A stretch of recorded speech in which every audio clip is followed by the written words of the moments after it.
I guess we should start where we usually start. We always ask our guests, how did you get your job on The Office?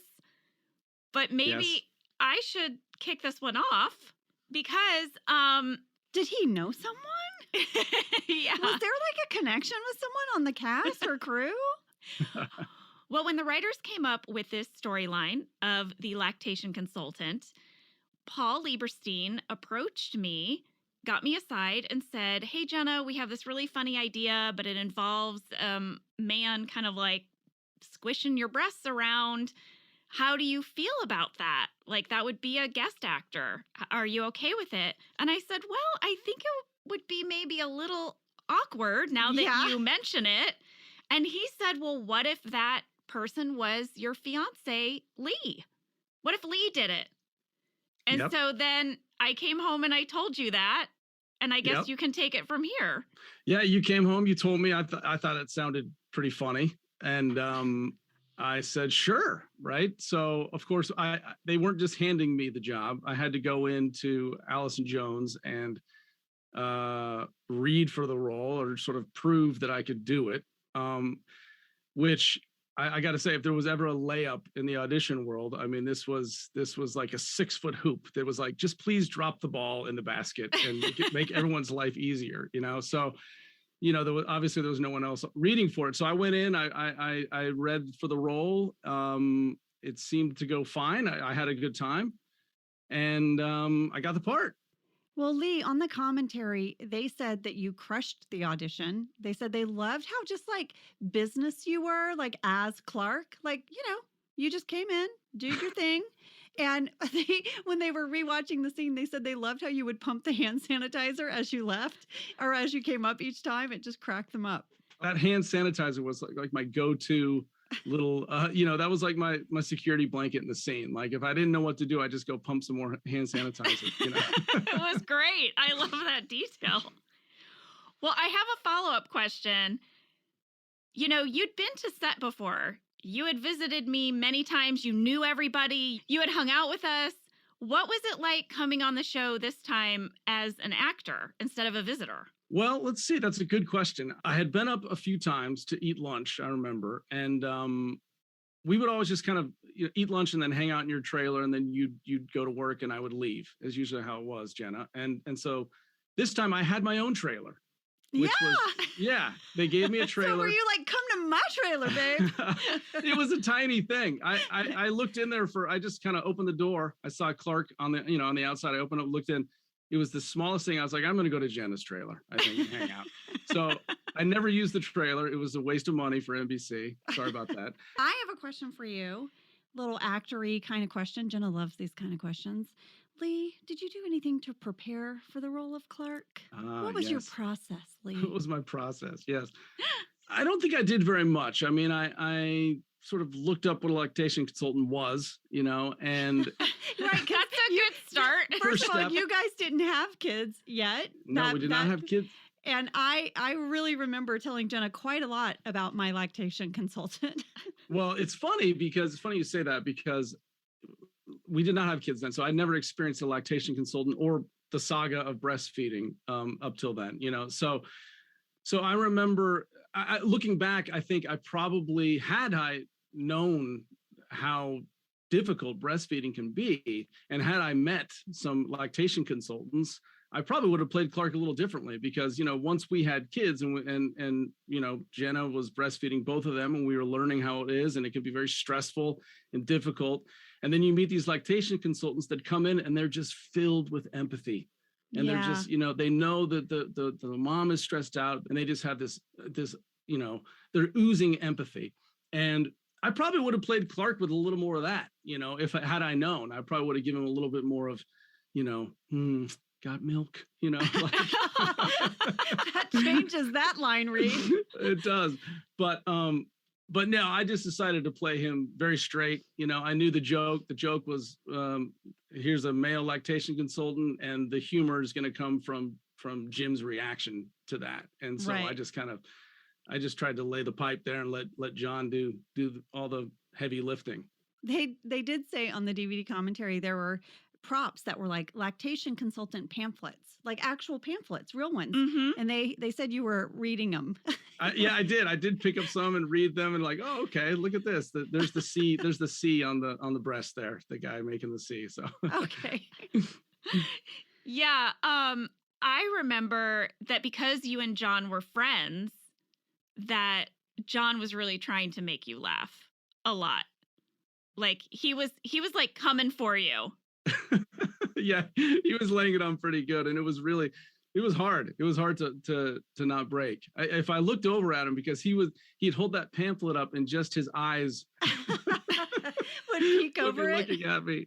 Yeah, and it was hard not to break. But we did. I think we did break a few times, didn't we, Jenna?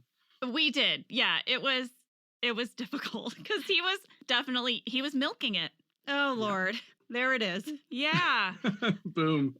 Lee, I'm curious, what do you remember most about your day of shooting on The Office? Do you have a favorite memory? I mean, Harold Ramis. Okay. Yeah. Well, actually, I don't know if you guys have mentioned this, but we shot this scene on Groundhog Day. Do you remember that? We have not mentioned it. Yes. Yeah. It Yeah. was incredible. The director of Groundhog Day, the movie, Harold Ramis, was directing us on Groundhog Day. I remember that starting in the morning, we were all just like, when can we go up to Harold When can we and say be like, something? happy Groundhog Day? Yeah.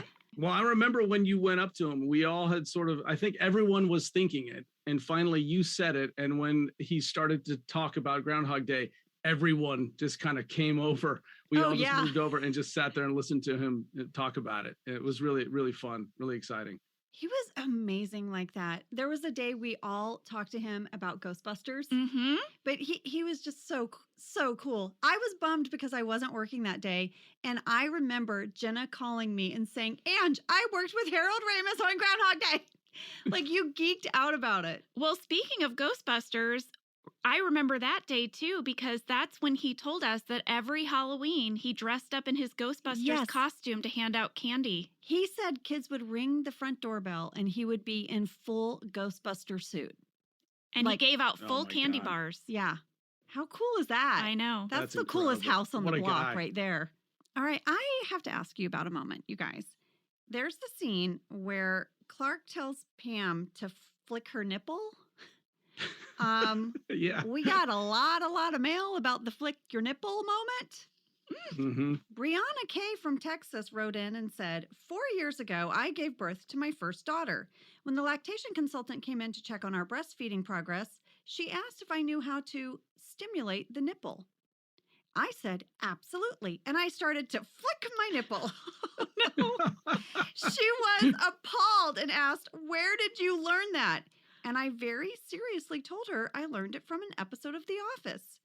She thought it was so funny. She even brought in another nurse and had me repeat the flicking, which they both found hysterical. Then they instructed me to roll the nipple instead of flicking it.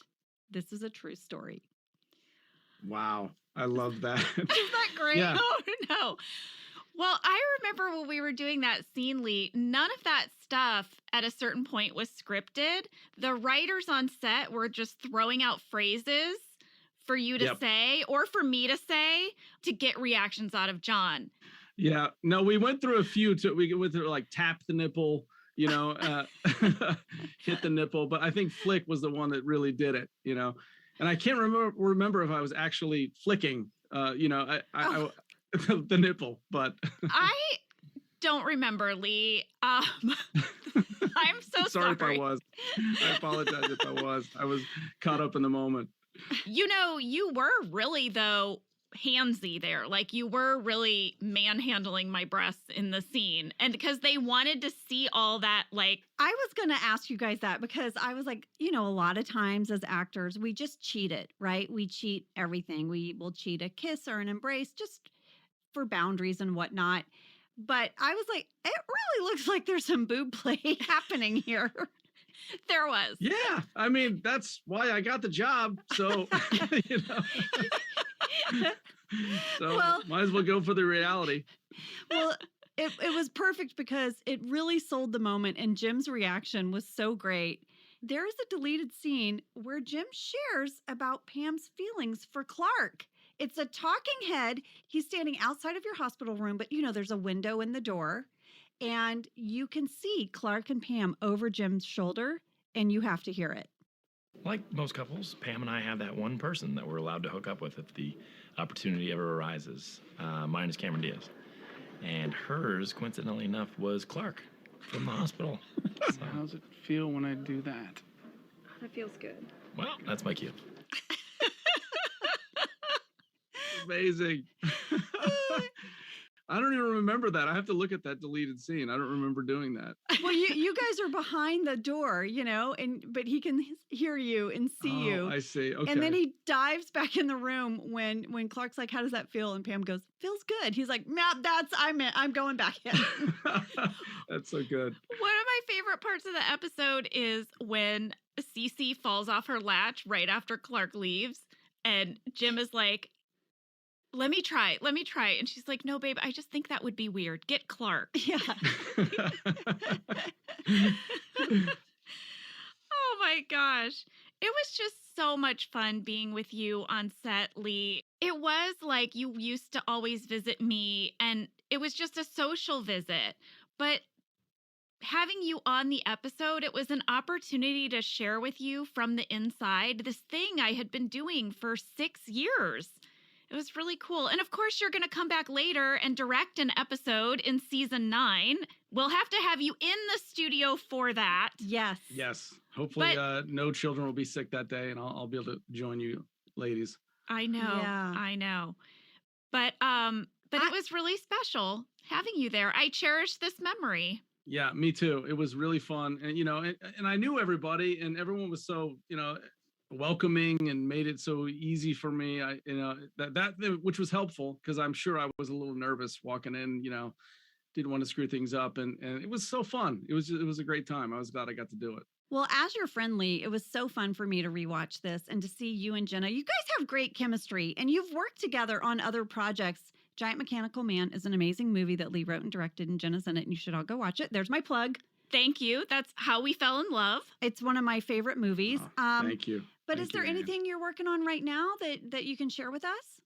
Oh, thanks, Ange. Yeah, actually, I have a horror film that I wrote that we're gonna shoot in the fall, I believe. That I'm actually gonna act in a little bit too. Woo! Sam right now is doing fist pump. Nice. And then the other fun thing is I know you had Billy Joe on, but Billy Joe Armstrong and I are working on a project together as well, which is really fun. Which will be your second project with Billy Joe Armstrong. After that episode aired, people were like, "How do you know Billy Joe Armstrong?" And I mean, the truth is that Lee is good friends with Billy Joe Armstrong, because Lee wrote and directed a film starring Billy Joe called Ordinary World, and I have just sort of glommed on to that friendship is what it is. And here's another Office connection. Brian Baumgartner is in that movie. Yes. Yes, So, he is. Brian has an amazing speech in that movie about scotch. It's one of my favorite parts of the film. Oh, yeah. Oh, Lee, we can't wait to check all of that out, and we can't wait to have you back on. Thanks, ladies. This was I really love fun. you, babe. I'll see Love you you in too. like an hour and a half when I get home. Okay. See you in a bit. Have fun. Bye.